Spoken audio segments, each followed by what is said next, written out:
Hi, everybody, and welcome to the Positively Disney podcast. I'm Kimberly Bouchard, the author of the Positively Disney book series and the host of the show.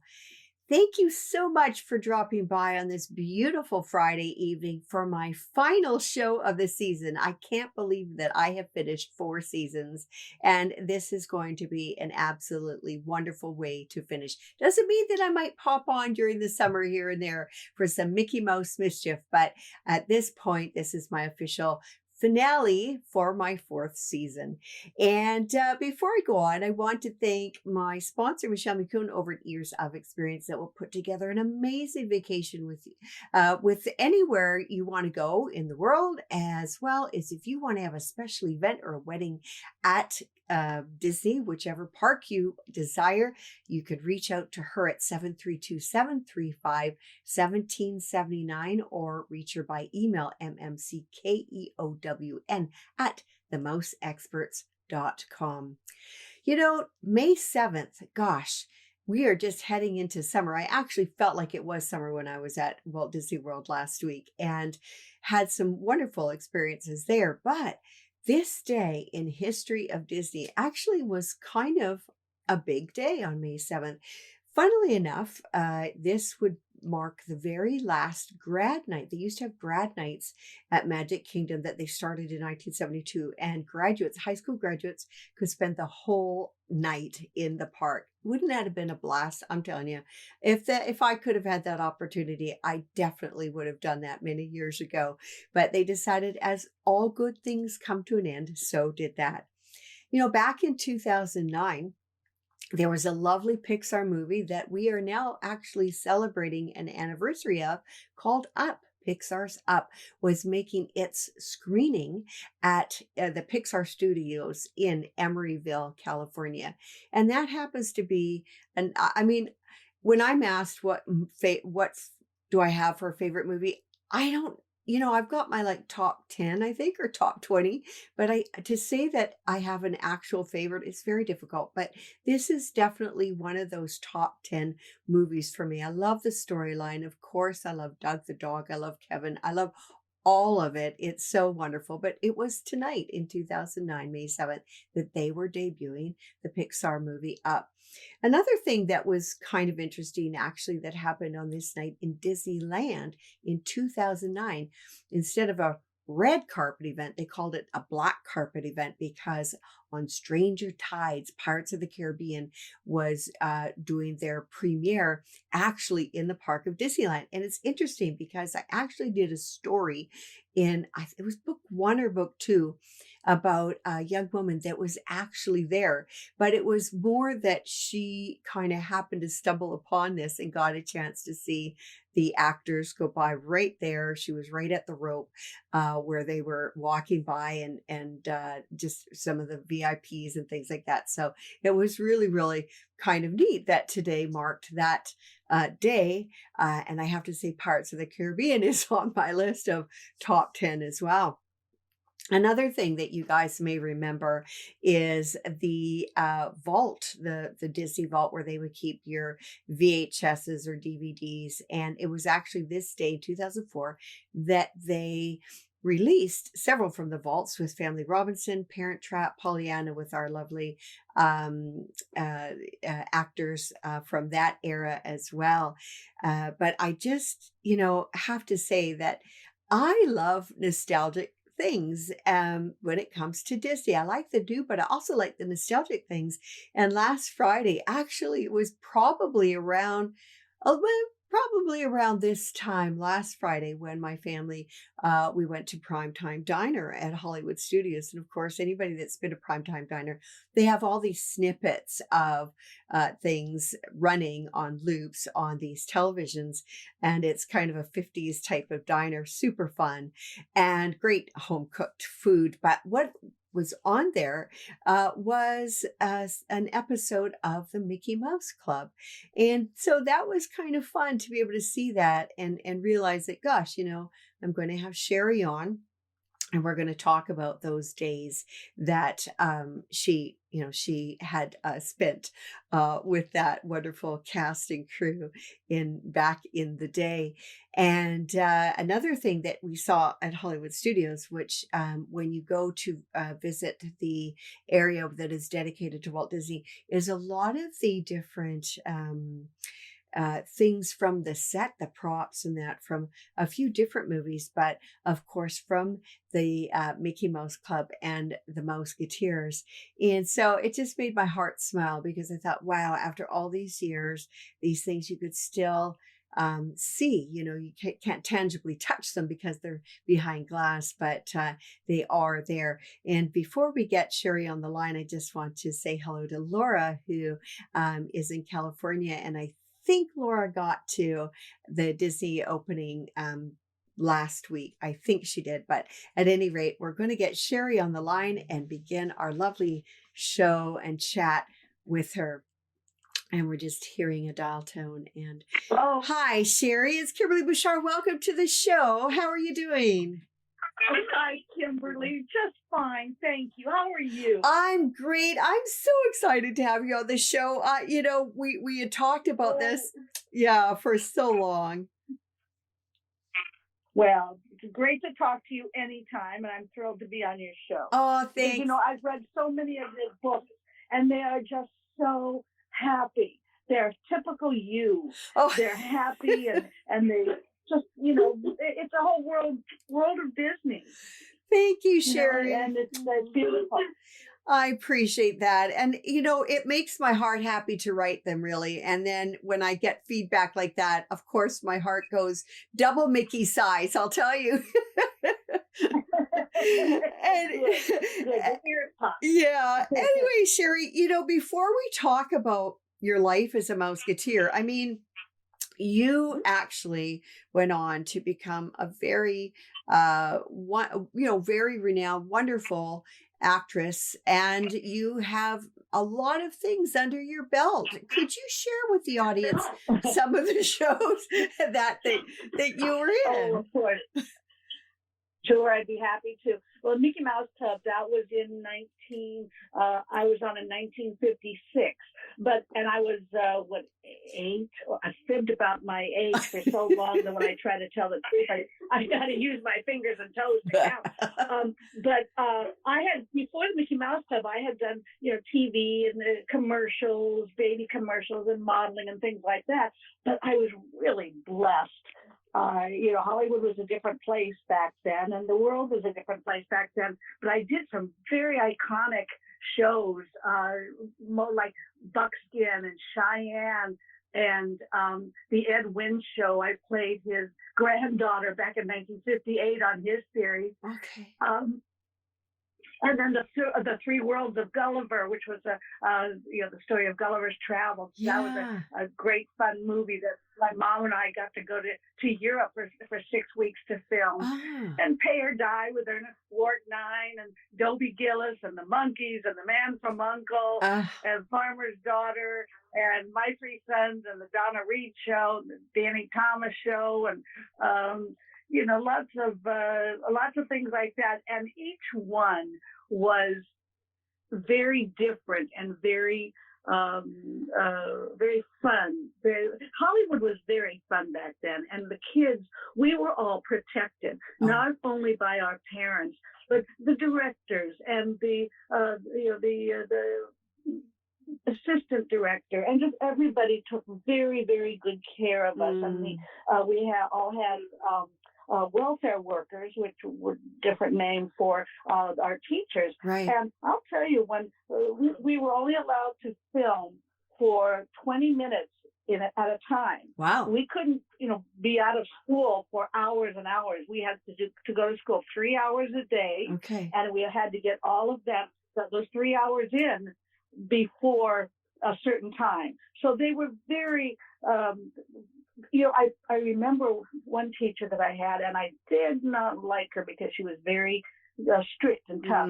I would love her now. Oh, okay. And now that I've grown up and got a little bit of sense, I realized what a wonderful, wonderful woman she was. Oh, So, yeah, those are the shows. And, then when I was pregnant with my first daughter, Casey, yeah. I couldn't work on camera then. Okay. And so I started doing voiceovers, and Ah, I was Alexandra on Josie and the Pussycats with ah, Casey Kasem, and that was just ah, great fun. yeah. And Wendy on Super Friends, and what else? Oh, Lori on the Partridge Family, and Oh, I was on Scooby Doo, and all those great fun cartoon shows. And sure. it's funny because when my daughters went off to college, Yeah, and they would be sitting around and talk about their families, and yeah, they say what their mom did. yeah. And when the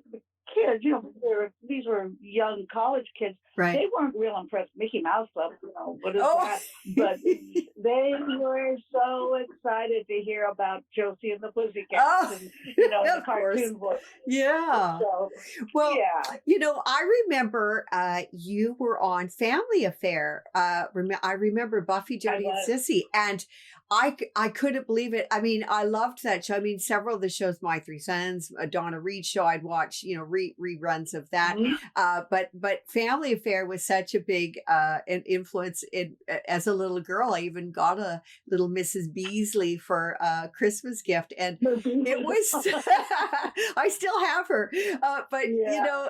it was Oh, so good. fun. It was so fun to see you on there because I thought, oh, I know her in real life. You know what I mean? Because Right.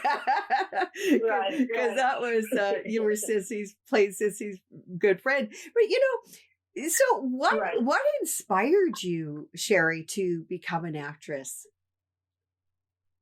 Well, at that young age, I don't think inspiration, came into the picture. Okay. I was just a ham. Oh, I would go to my dancing lessons, or my brother's dancing lessons, and I'd get up there in front of the mirror and I'd do all the dances and the steps, or try to do them, and then. I just loved it. I loved performing, and I loved, the costumes, and, people fussing over me and doing the makeup and the hair and all that. So I really just always enjoyed it. okay. And my mom had been in vaudeville with her sister, who was the star of the act, and my mom was a showgirl. She was a dancer, Okay. and yeah, and my mom, she loved it. This was back east in Kentucky and Ohio. I was born in Ohio, but this was back there. And, my mom, she wasn't a stage mom like a lot of the moms. I ran into a lot of those. She was very country. She was from Kentucky, from Louisville, Kentucky.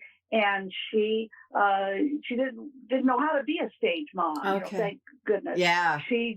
She just loved her kids, Yeah. loved me. She, I think that she, not reliving, but just enjoying all of this, through, her little girl. Right. And, she loved it. And she was very, there again, my mom was very strict with me, and she would say, now, when I started going on auditions, Right. she would explain to me what an audition was, and sometimes you're standing in a row of 50 little girls. The director would point to 3 of them, and, maybe because they looked like, the woman who was, daughter you were portraying, Right. supposed to be portraying, Yeah. or whatever, Right. then they'd have those 3 read the script, and then they pick out which little girl they wanted, and then they'd have a call back, and you'd go back to the producer or whoever. And my mom told me from the very beginning, Kimberly, I can remember this like it was yesterday. It really meant so much to me. She said, Sherry, you're going on an audition to be on TV. And I said, I get to be in the box. And because, we have TV, we're just square, right. boxes. Yeah. And and I said, to be in the box. And she explained it all. And she said, but I want you to remember something. I want you to remember, when you're a big grown-up lady, you have to remember this. If you get the job, if you get the part, first of all, it's just a job. It isn't, real life. Right. But if you get it, it isn't because you are prettier or smarter or more talented than the other little girls. It's because God wants you to get this part. And on the other hand, if you don't get the part, it isn't because you're not as pretty or talented or smart as the other girl or the one that gets the part. It's only because God has something else in mind for you. And you always remember that. And, I always did. And so it became, it was all, my mom also said that, when it stops being fun, we're not going to do this anymore. Right. And, that was the whole idea, that this was, some kids were babysitters, some kids, had bicycle, paper routes and things. Well, this was, my job, and that's all it was. And I never saw my money until I was 21 years old. So it wasn't like, suddenly I was driving around in a big, Lincoln convertible. The other kids were. No, lived a very normal, regular life. Yeah. And what your mom was so wise, because I think that in the audition process and that you don't get every audition, obviously you don't get every gig. And I think it made it easier to, to approach not only getting the role, but not getting the role, right? I mean, it's not a personal thing. It's that's the way of life, and no, don't take it personally. Exactly. It's not personal. Yeah. The mother has blonde hair and you have brown hair, and she has a different nose than you have, so you don't look like that. Right. Woman. Yeah. And so I learned that at a really young age. Wonderful. Now, how did it come to pass that you became a Mousketeer? Because I was just telling the audience that I was at the Primetime Diner, the restaurant in Hollywood Studios at Magic Kingdom, actually last Friday, and they had a snippet of the Mickey Mouse Club on there because they show like different loops of the Donna Reed show and a few other shows and the Mousketeer. Which was really fun. So, but how did you manage to get on the famous Mickey Mouse Club? Okay. Here we go. I was, here we go. Okay. I was a campfire girl. Do you know what that is? It's like the brownies. Yeah. The bluebirds. I was a campfire girl. Yes. Okay. In my neighborhood, we lived in Westchester by the LA airport. Okay. And I sold more candy than any other little campfire girl in Los Angeles. So my prize was to be at Disneyland on opening day and to meet Walt Disney.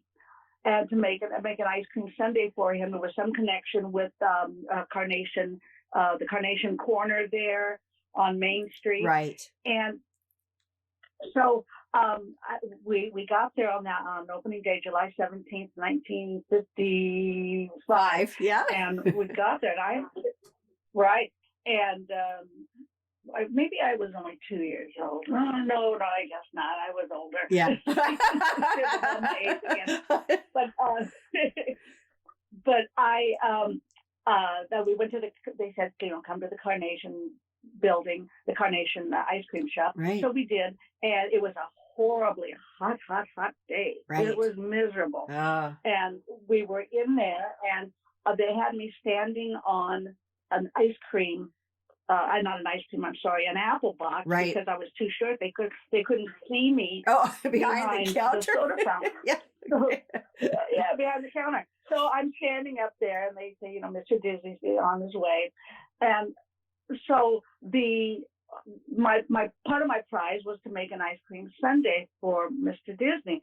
So the paparazzi, they were the photographers. They weren't called paparazzi. Right. And they're the photographers from the Times and New York and all the different newspapers and stuff. They were all there, and they would. I'm up on this apple box, and I had the ice cream sundae glass. Remember those old-fashioned ones? Mm. And I'm leaning down into the ice cream bin, and I get the vanilla ice cream, and I put it in, and then I put it on top, and nuts and a cherry. And remember, I told you how hot it was. Right. Well, I have the ice cream in my hand, and I look over and I smile at Mr. Disney, and I hand it to him. Well, he's holding on to it, and I'm holding on to it. And in the heat, all of a sudden, the ice cream started melting all down his arms, Oh. all over his beautiful gray silk suit. And, I'm there, oh my goodness. And I just had little short sleeves on, so it didn't bother me. Yeah. But he started laughing. Oh. Yeah, and that's the kind of man he was. He started laughing, and which calmed me down, and I started laughing. And he was such a doll. Oh. So that was the first time that I met him. Okay. And then in 56, when I got the call from my agent that they're looking for new Mousketeers, because in 55, I was a fan. I was like every other child, in the world, wherever it was shown. I was just, would put on my little plastic ears and watch the show and sing along. And when I got an audition. Okay. Well, at first I shouldn't say that I did. My brother, Roy. Okay. Roy got the original audition. And Roy was a drummer and a tap dancer. And Roy said, Mr. Disney said to Roy, you're a great drummer and great tap dancer, and we'd love to have you, but we already have Cubby. Can you play another instrument? And Roy said, no, but I have a little sister at home who can play the trumpet and do a tap dance at the same time. Oh, gee. So Walt and Sidney Miller, who was our director, and Bill, what was his name, our director, they started laughing. They said, oh God, we got to see this. Yeah. So they called my mom to come up to the table. She was just sitting on the sidelines. Right. And they said, we understand you have another, and we live in Burbank. And so we took a bus the next day, and a public bus, and went in, and I remember I had on a little red tutu and leotard and black fishnet. Oh, wow. Nylon. And my hair was up in a ponytail, and I went in and I played my trumpet, and I tap danced, and I almost knocked out all my teeth, but I got the job. Oh my goodness. They, that's funny. I can't imagine, So that was how I got the job. I can't imagine tapping and playing the trumpet. I mean, in high school, I actually played first trumpet. And I mean, when I was in elementary, I did, of course, everybody tries out tap dancing in ballet.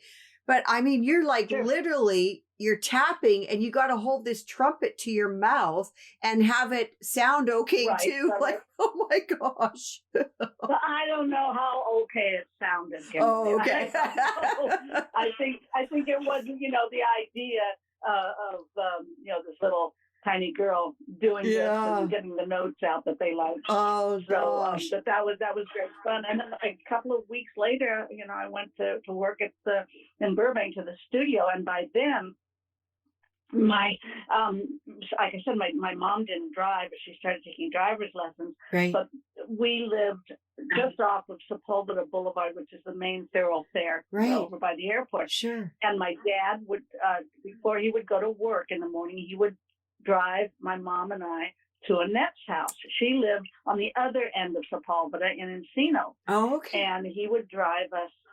He would drive us over there to Virginia and Joe's house, and Annette and I would get in the back seat of the car and with our dolls and crayons and everything what else we had, and her mom would drive us down Ventura Boulevard to Disney Studios.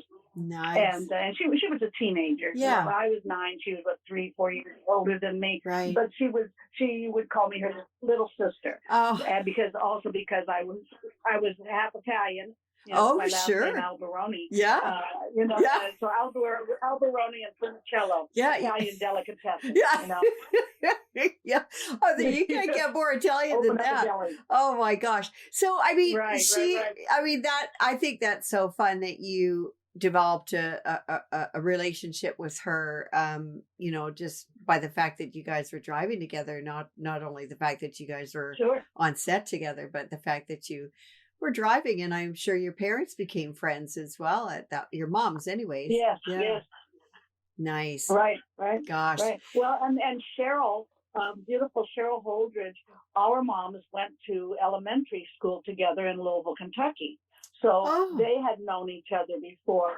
And, and Hollywood really back then was a pretty small little town, Right. and you see each other on auditions, or you both get. They were looking for two little girls, and so me and one other little girl got the part. So we really kind of got to know each other. Sure. And Cubby was the other little. He was a little boy, Cubby and Moochie, and Karen and I were the two little girls, Okay. and. I had a crush on Cubby, Oh. and I still do to this day. Oh. And when we were 18, when we were 18 years old, we had a nightclub act together. Oh. And I would play my trumpet, and Cubby played the drums, and I was, his girl singer. And we'd end with "Now it's time to say goodbye" to all our company. Oh. So, we've had a kind of a long history together. Wow. Now, I wonder if there's any snippets of that on the internet anywhere. That would be kind of fun to see that. I don't know. That was we laughed because we played every bowling alley and small Venue, small yeah. restaurant in the San Fernando Valley. Oh. But Cubby and I have been doing excuse me, have recently been doing shows on the Disney cruise ships, and that is just so much fun, Oh and my the people goodness. love it. And we do shows. Cubby and Tommy and Sharon and Bobby and we do shows on the ships, or opening whenever Disneyland is opening up something, Disneyland or Okay. Disney World, Okay. or back when they were opening up the stores and stuff. Right. The big thing to have, original Mouseketeers there. Yeah. That was a pretty big deal. Yeah. They the people loved it, and we of course loved it. Sure. And the audience, it was fun because they'd wear their ears and Oh. and sing along with us and all the songs. I Great fun. I did not know that you were on the cruise ships. I've been on all 4 cruise ships. I've cruised 9 times. After the fact here, after the show, we will have to. Well, we'll chat again soon, anyways. But I really want to know more about that because I didn't see you, so I must not have been on the ship when you were on there. But that's so fun. So we were on, right. Cruising is great. Cruising, I don't know, just it's wonderful. Yeah. We've taken our grandchildren with our daughters and their husbands. Nice. And did Alaska. We're going to do Norway with them this year or the next year. Okay. And wonderful. The ships are just magnificent. It's the best, isn't it? And everything is taken care of. I mean, they're so clever. Yeah, absolutely. Yeah, no, for sure. Beautiful. I have to think back to something that you were talking about when you were making the ice cream for the sundae for Walt, and I think it was just a strict vanilla with some nuts and a cherry on top. I don't know if it went beyond that, but in the park that day, which I don't know if you knew about that being a little girl, but the Mousketeers had made an appearance. The first group. Did you know that they were there at that time, or no? That's what I thought. I didn't know that they were going to be there. Yeah, and I wasn't one of them. And right there by Pinocchio's, Geppetto's restaurant. Okay. Geppetto's restaurant. Okay. They had right next door, as you're looking at the restaurant to the right of it, it's not there anymore, but they had the Mickey Mouse Clubhouse. Oh. And the mouse, in later years, we did shows. I was part of that. But Mousketeers used to do shows in there. Oh. And that was great. Well, I just think that's so neat that your paths crossed before you knew that how much, because they were I remember that day I wasn't around that day, but I remember that they had been there that day and they were debuting the show in the fall, and so I thought that was kind of a neat coincidence. October 3rd. Yeah, that you guys were in the same park doing your thing, and then you would be together on set the following year. You were mentioning, I mean, Hollywood definitely has changed a lot, and children on set and that for sure. But I was wondering, can you describe for the audience, what was a typical day like on set for you? Mm-hmm. Well, we couldn't be at the studio more than 8 hours. Okay. And that was 4 hours filming, or rehearsing or whatever to connect it with the show, Okay. and wardrobe and makeup and hair. And then 3 hours of school, and we had to keep up a B average, 3 hours of school, 1 hour of lunch and recreation. So that was a total of 8 hours. Wow. Now, they can work as long as they, they need to or want to. Right. But so it was, but people say, oh, really, you were just kids. You know what? You're with other kids who are your friends. And we all were hams, and we all loved to sing and dance. And somebody always had, a game with cards. We always had, balls that we'd be, throwing around with them. I don't know if we knew about soccer back then. Right. But we were always just playing, and doing that with your friends. It was just great fun. Wow. And and the in front of the animation building was grassy areas, and we'd sit there and play Monopoly and stuff, and sometimes tours would come into the studio, and they'd come up with tourists or friends or whoever, and they'd come and ask for our autographs, and we loved that. That was always fun, or to pose for pictures. Sure. So yeah, it was just, if I had to come up with one word, it would be magical. The whole experience was magical. I know that sounds like a script that was written for me, but it's the honest to God truth, and that it's carried on all these years, and that we're still friends, and we still have the honor and the pleasure and the joy of doing shows together and seeing each other, and it's just, the whole thing was magical, just a wonderful, wonderful experience. And the great thing was that I continued my career after that, and I'd go on auditions, and you'd have a resume and sheet attached to the back of your 8x10 glossy headshot, and when the director would turn my picture over and see that I was one of the Mousketeers, they would inevitably say, oh, you were raised by Walt Disney. You must be a professional.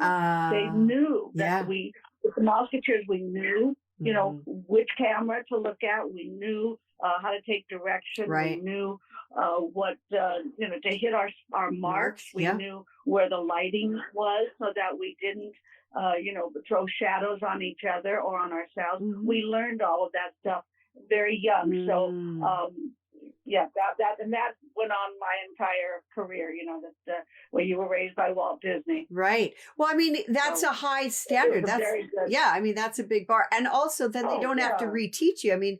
They're on a budget, they're on a time constraint, right? And so that's a shoe-in for sure. What would you describe Walt like? You got to see him, well, besides that first day of making him a Sunday, but after, being on the Mickey Mouse Club, I'm sure you saw him around enough, but what was he like? Oh, sure. Yeah.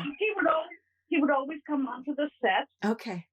Sometimes he'd be in overalls with paint or whatever splashed on him. Sometimes he'd be in a suit. Okay. Yeah. He was just, this was his, other than Disneyland, this was his baby. This was his studio, his place, and he had the run of it, and of course, and he asked us to call him Uncle Walt. Oh, okay. And he was we never called him Mr. Disney. It was Uncle Walt. And I remember I was walking with my mom down, was it Disney Drive or Mickey Lane, one of those streets between the animation building and the theater that they have there, and where they would show the dailies. Right. And I just, like, the first day I'm in my costume, with my name in big 2-inch letters across my chest, and Uncle Walt comes up and he waves and he says, "Hey, Mousketeer Sherry." And I squeezed my mama's hand and I said, "Oh, Mama, Uncle Walt knows my name." Oh. And she didn't want to break my heart, and tell me, honey, he can read. Oh.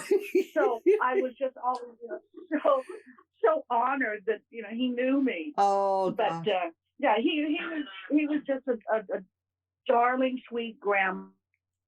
And I love the idea that that he didn't expect you guys to say Mr. Disney. It was Uncle Walt. I think that's it's a nice way to yeah, just a nice way to bridge any kind of gap between uh for lack of a better word, employer employee.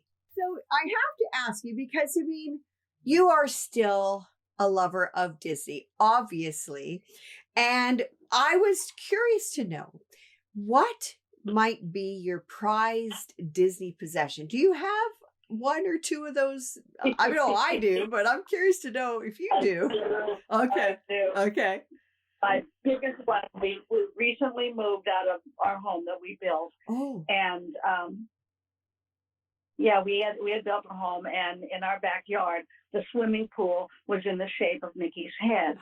Did I ever tell you that before? No. In Oh the my shape of Mickey's head. And gosh. one ear, yeah, it was fabulous. One ear was a jacuzzi, and the other ear was a walk down barbecue pit, and then you would walk down from his chin to Oh. go into the shallow water. And Oh.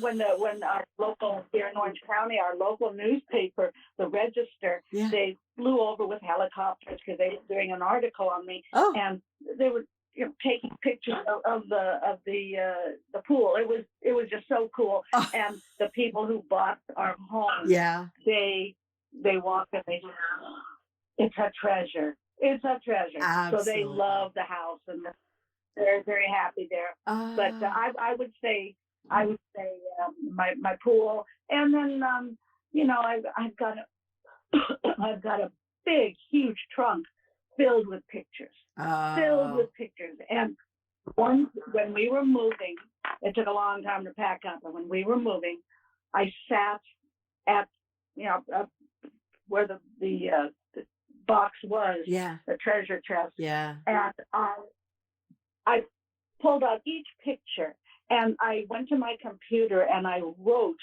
all my memories and who I was with in the show. And this was for all the shows, not just Mickey Mouse Club. Yeah. But I wrote it all out, and I taped it to the back of each picture, how I was feeling that day, where we filmed it, what the star was like. Wow. And I treasure those pictures. Yeah, I really, really do. And I've got a wonderful statue under a glass dome of Jiminy Cricket, and it's just beautiful. It was the artist's model, so that it sat on the desk for him to be able to look at it as needed to film Jiminy Cricket. Oh, that's one of my favorites. Oh my gosh. Yeah. Oh my gosh. Yeah, mine too. I love Jiminy Cricket. I love Jiminy Cricket, and you don't see him in the parks anymore. Like, that just gave me chills when you told me that. That just gave me chills, because that is amazing. Wow. Wow. Oh my gosh. Sherry, this I mean, I think it's obvious, but I'm going to ask the question anyways. What do you think is the best part of what you do and what you continue to do? What's the best part of that? Well, I can tell you the worst part is that I was raised everywhere. I'll tell you the best part too. Okay. Everyone was raised with their name in 2-inch letters across their chest, and so you didn't have to remember people's names. Like Uncle Walt didn't have to. Right. He could read it. Yeah. And it was just the fact that unless you're wearing a name tag, I don't remember your name. Yes. It was always there.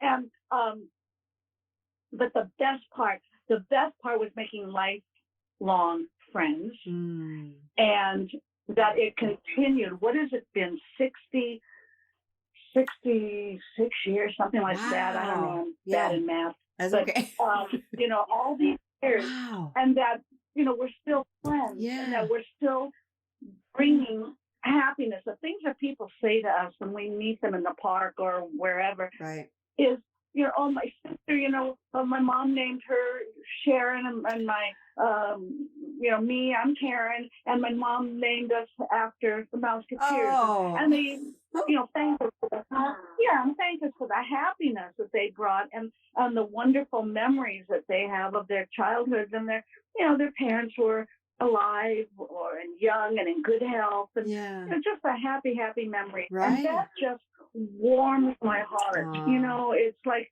wow, that someone remembers and cares and will say something. So I think that was important. It taught me also, to be professional, and that time is money, and that you're working on a set with adults. We weren't all kids, and we Right. weren't paying the bills, Right. but the crew was. Right. And that you didn't mess around, you didn't, screw up your lines. You knew your lines when you got to the set. You knew your lines. You knew your dance steps, because these adults, at the end of the day, they want to go home. Of course. And just because we don't want to, but they want to go home, and Yeah. they want to get home to their families. Yeah. And the fact that you gave 100%, you did your part, you did your show, Mhm. and what was expected of you. Right. And that just taught me a lesson that time is money, and you don't waste it. Yeah. You don't just throw it away because the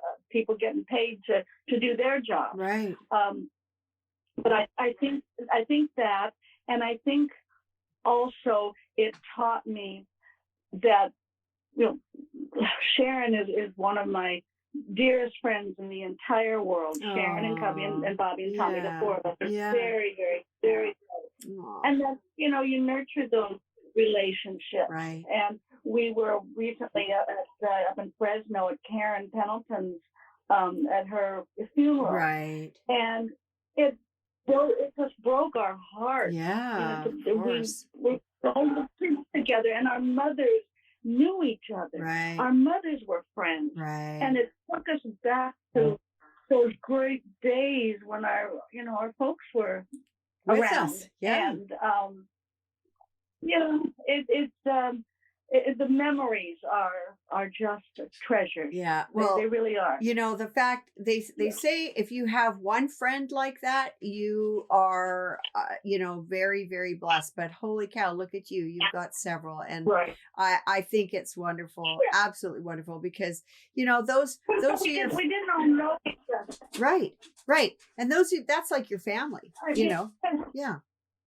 Right, exactly. Well, see, the kids from the first year, I didn't meet any of them really until we did reunion shows. Gotcha. And because they were in the very first year, I was in the second year, Yeah. and then there was the third year. Yeah. And way I left the show was that Lou Costello used to watch Mickey Mouse Club with his daughter, Chris. Okay. And Chris, for some weird reason, Chris, said I was her, her favorite Mousketeer, and I had a list. I Oh, spoke like this. okay. And the director, Mickey Mouse Club director, he loved it. He'd always change my lines to have S's Oh, in it, dear. because he thought it was so funny, and it would break my heart. I'd cry. Oh. Everybody would laugh at me, and but I would, I would just. I forgot where I was going. You were with that endearing to one. Lou Costello's daughter, or him when he watched yes, it. Lou Yeah. Costello, thank you. Yeah, and so he calls Walt Disney Studios, and they were friends, him and Walt, and he told him that the last film that he would be making with Bud Abbott, called "Dance with Me, Henry." Remember that old song, "Dance with Me, Henry," the rock and roll song? Yes. And and it took place at a kids' park, a kids' carnival park. Right. Kind of like a Disneyland. Yeah. And so Walt Disney sold my contract, and then after I did that for 6 months, filmed that movie, Yeah. and then after that, when Columbia Studios bought my contract Wow. for the Ed Wynn show, Wow. and so it just kept. You get bought and sold, and you never know who's going to be watching the show or whatever. Right. And then you just keep going on and on. Right. Well, I have to say, Walt saw a good, he was happy to have you on, but he also knew that you had other things that you could do. And I think that was very generous, because he didn't have to, right? He could have said, nope, she's mine, and that's it, so that kind of shows a lot of integrity there, I think. You know, I have to ask, because I know you still go to the parks and things like that. Let's just talk about a few favorites. What's your favorite park attraction? What's your favorite ride? Well, my favorite one nowadays is the cars. Oh, I isn't love that so cars. fun? When Yeah. the Ferrari sports cars. Yeah. I love that. So much fun. That would be the one for now. Okay. From the old days, Yeah. I think it would be the rocket ship to the moon or Mars, whatever it was. And I can remember sitting there, and I'd never seen anything like that. Right. And you're strapped in with your back against the walls of the rocket ship, and all of a sudden, it starts shaking. Very, very little. Yeah. But boy, was that scary. Because, like I said, never been on anything like exactly. that. So I loved it. Yeah, that was great fun. That's awesome. Back then, there were only, I want to say, 16 or 18 attractions. Right. And now there's like 80 or 90 something. Yeah, it's a lot. So it's really come a long way. And remember the House of Tomorrow? Oh, yes. I do, actually. That's so cool. House. Yeah. I love that. Yeah. It was and so... my dad he went in there. I'm sorry, my dad went in there, and they had the microwave oven, and they had to push a button, and the TV came on, and the curtains would open. Yeah. And I remember my daddy saying, "Oh, they're crazy. They'll never have anything like this. This one never." Yeah. No, never. And we have all of it now. Well, I remember in my Dr. Seuss book, they were saying that, someday maybe you will go to the moon or something, but basically that's never going to happen. Man's not going to make it on the moon either. Right. Yeah, exactly. So now this is a tougher one, but do you have a favorite Disney movie that you may have gravitated to? Sure. I think the new ones would be it would be Tangled. I love that. Tangled and Little Mermaid. Nice. And then the old one would be Cinderella. Like every little girl, I dreamed I was Cinderella. Yeah. I'm glad you told me. I think those are my favorites. Yeah, you know what? When I get asked that question, I always give new ones and I give old ones because you have to. There's the classics and then there's the new ones. You have to be able to. Yeah. It's not just one. You're seeing them with young eyes and then with old eyes. Yeah, older. No, more mature eyes. Oh, yes. Yeah. Right. Yeah. We can't get that. Okay. And what is your favorite Disney snack? Like what's your go-to in a park? Oh, churros. Me too. Churros. Oh my gosh, I know. Yeah. They're wonderful. Yeah, and they have all kinds of flavors now. I'm kind of a traditionalist. I just kind of like the standard original ones, but I don't know. I haven't really ventured to anything else. Yeah. You know what? So during last year, I started making some Disney recipes and that, and I made homemade churros, and oh my gosh, I was so proud of myself. They kind of looked like it more looked like a bowl of churros because I couldn't really get them like straight sticks or whatever. They kind of more or less looked like, but oh my gosh, I don't know if you've ever made them by yourself on your own, but they were so good. Yeah. And I have to tell you, I don't know if you like corn dogs, but there is nothing like a corn dog on Main Street USA in Disneyland. Those are just incredible. Like they are, that's kind of my... All their food is so good. Yeah, that's true, actually. I don't know. Yeah, actually, in the beignets and the mint juleps, all those things are good. Actually, that's maybe not fair to ask what your favorite snack is, because now I'm starting to think I like it all, actually.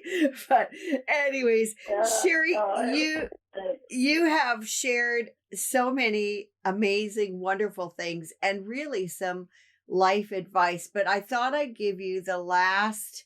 if you wanted to share a last moment, life advice for young people or for still young-hearted people, but maybe not so young in age, is there any life advice you could impart than more than you already have? Well, I think main thing for everyone to remember is that this is life is so valuable, so precious, and yeah, it's we take life seriously, and I'm a person of faith, and believe completely in God and in all things, Yeah. and I just think that we've got to be to love our families, because we've got lots of friends, but very few family members, and Mm. to love God and to love the happiness of everything that He gives to us. I mean, he look at Disneyland. Why would this man, Walt Disney, come up with such a beautiful, happy, wonderful place Mm. for his people? Yeah. Why? Mm. Walt Disney's come along once in a lifetime, and that he came with this dream, and we should take care of it and enjoy it, and thank God for giving us a Walt Disney, Yeah. and the brilliant men that he hired through the years that keep it keep it going, and Right. keep it clean, and all the Imagineers who come Yeah. up with these fabulous ideas. And when you think about it, how many accidents have there been at Disneyland? Yeah. So few, and the Yeah. millions and millions and millions of people, and that everything is so meticulous Right. and clean and Sparkling. beautiful and happy. Yeah. I mean, look at that. Yeah, look at the happiness that he's brought to all of us, and the great memories with our kids. I go back now with my grandbabies, and the memories I have now with my little ones are the same as what I had with my daughters, and the same as what my mom had with me. And I think it's funny. I can remember when my kids were little, 3, 4, 5 Mhm. in there, and if they would, do something that's, and I said, "Girls, stop it," and they wouldn't. They do it again. I said, "Girls, you do that one more time, and we're going to go home."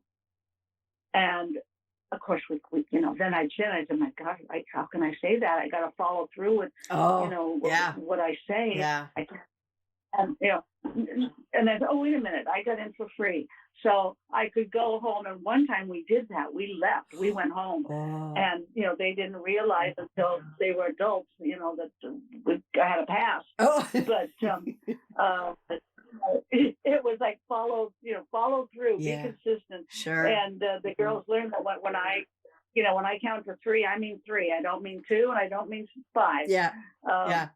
So, follow through with whatever the threat is, good or bad. Yeah. So I think that just, enjoy the beauty and the happiness, and go with the right attitude, and the attitude that Walt wanted us to be there with.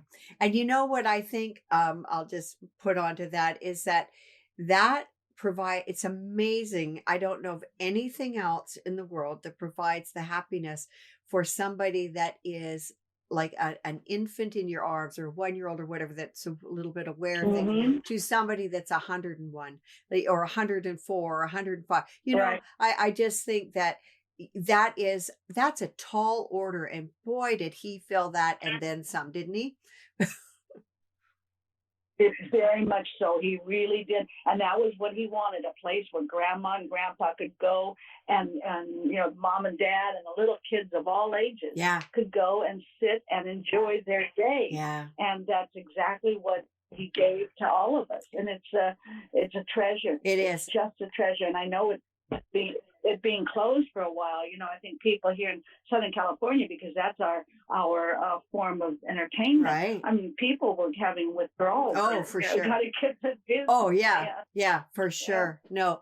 And with that, Sherry, I just want to thank you so very much, because you are such a treasure as well. And I'm so blessed to have you around. I really am. I just, every time I talk to you, I learn Well, more than something new. I always learn other things too. But I so appreciate you taking the Okay. time and spending that with us this evening. I really appreciate Anytime, it. Kimberly. Thank you. And we'll, Anything for you, my friend. oh, thank you, Sherry. And we'll be in touch because I've got a couple things I want to chat with you about Okay. later on. But thanks. You have a wonderful weekend and happy Mother's Day to you. Happy Mother's Day to you too. Enjoy. Thank you. I Enjoy. And God will. bless you. Yeah, God And bless you too. all of your listeners, Okay. everybody be safe and enjoy life. Okay. Thanks, Sherry, so much. Okay, take care. Okay. Okay, bye. You're welcome. Bye-bye. Oh gosh. Well, it's I always have to say that whenever I've talked to Sherry, I've always I've got a big smile on my face because she makes me smile and my heart smile as well. And I just want to thank you guys so much again. Want to say a quick hi to my friend Michelle, who was lovely to come out to my place in Florida last Sunday and spend a little bit of time with me. And glad that my mom could join me. I could see her on here. But this has just been a wonderful season for looking forward to season 5 with some more wonderful, wonderful guests on. But I will be around. I'll be sort of in the parks here and there, and as I said, I will probably do a live once in a while or a little bit. But I want to thank you guys. Have a wonderful Mother's Day, all you mothers, all you aunts, all you godmothers, grandmothers, and just want to thank you again. Please take care of yourselves. Be safe. Good night. Be well, and God bless y'all.